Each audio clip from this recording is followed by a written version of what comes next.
Umumnya kunci hadroh ada dua, yaitu kunci satu dan kunci dua. Di daerah lain, mungkin ada yang menyebutnya lanangan wedoan, nikahi nganai, dan lain sebagainya. Tapi agar lebih mudah, sebut saja kunci satu dan kunci dua. Pertama kali yang harus dipahami adalah bagaimana caranya memegang hadroh. Kemudian bagaimana caranya menabuh hadroh.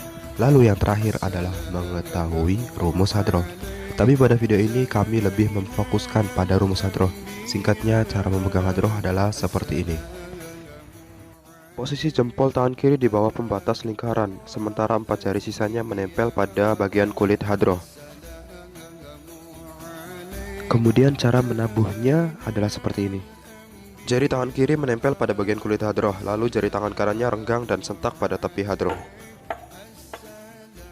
Jari tangan kiri tidak menempel pada bagian kulit hadroh, lalu jari tangan kanannya rapat dan sentak pada tepi hadroh agak maju sedikit. Oke, sekarang kita fokus ke rumus hadroh. Supaya lebih mudah untuk dipahami, kami mencoba untuk membagi rumus menjadi 7 bagian. Kami akan mempraktekkan semua rumus terlebih dahulu. Setelah itu baru kami jelaskan fungsi atau tujuan rumus tersebut beserta contohnya. Oke, berikut rumusnya. Awalan kunci 1.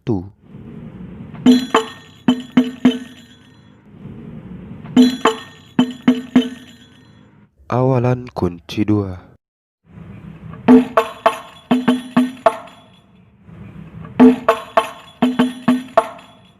Jika digabungkan, suaranya seperti ini.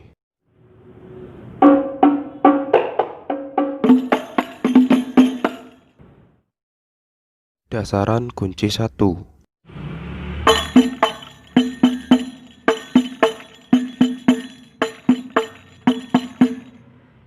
Dasaran kunci 2.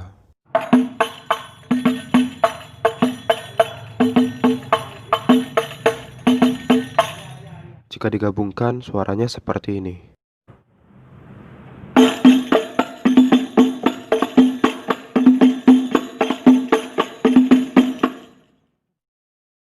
Getrak kunci 1.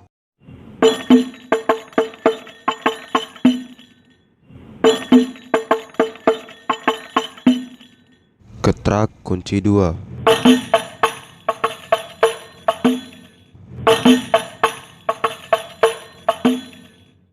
Jika digabungkan, suaranya seperti ini.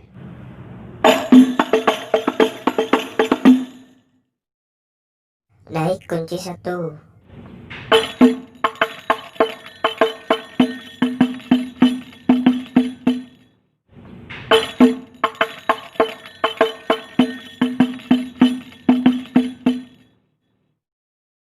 Naik kunci 2.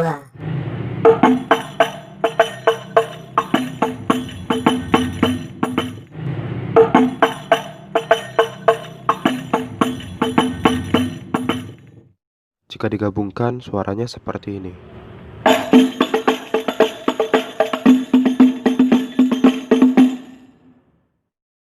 Tarik kunci 1.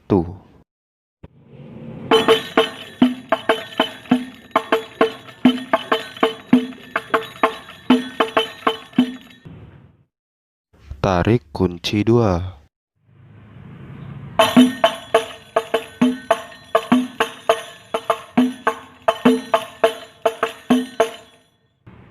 Jika digabungkan, suaranya seperti ini.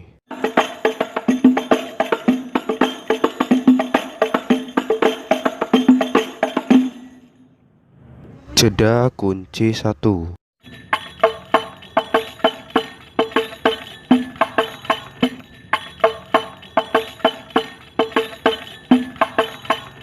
Jeda kunci 2.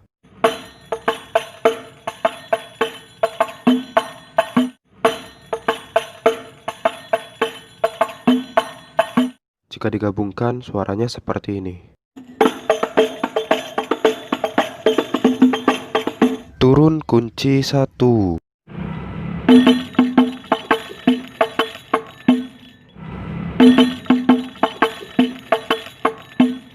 Turun kunci 2.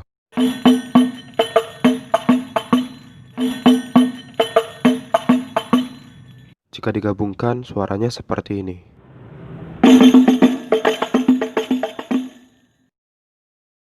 Sebelum melanjutkan menonton video ini, sebaiknya rekan-rekan menguasai terlebih dahulu rumus yang dipaparkan tadi. Karena setelah ini kami akan memberitahu fungsi dan tujuan dari rumus tadi, atau dengan kata lain, rekan-rekan akan paham kapan suatu rumus tertentu akan digunakan. Oke, langsung saja berikut ulasannya. Fungsi dari rumus awalan adalah untuk mengisi aransemen pada saat awal masuk, yaitu setelah kode dari bastung atau dari selo.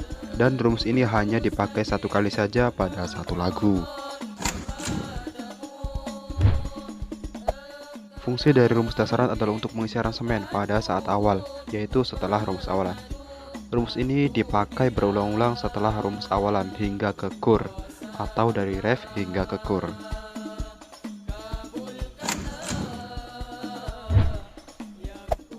Fungsi dari rumus getrak adalah untuk mengisi aransemen pada saat perpindahan nada ketika dalam keadaan ref atau ketika dalam keadaan sedang rumus dasaran.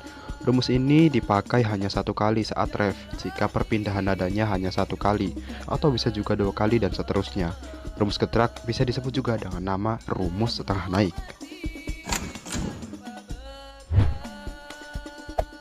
Fungsi dari rumus naik adalah untuk mengisi aransemen pada saat perpindahan nada dari ref ke kur, atau bisa dikatakan ketika kita hendak menuju ke rumus tarik, maka kita harus melewati pintu depan yang dinamakan rumus naik.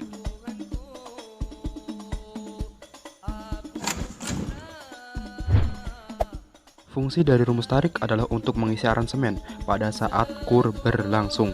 Sama seperti rumus dasaran yang dilakukan berulang-ulang, bedanya rumus tarik ini dilakukan pada saat sedang kur.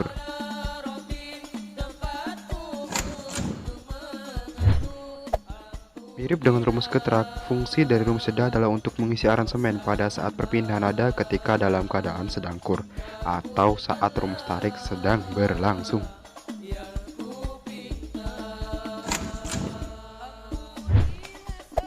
Yang terakhir adalah rumus turun, yaitu berfungsi untuk mengisi aransemen pada saat perpindahan nada dari kur ke ref.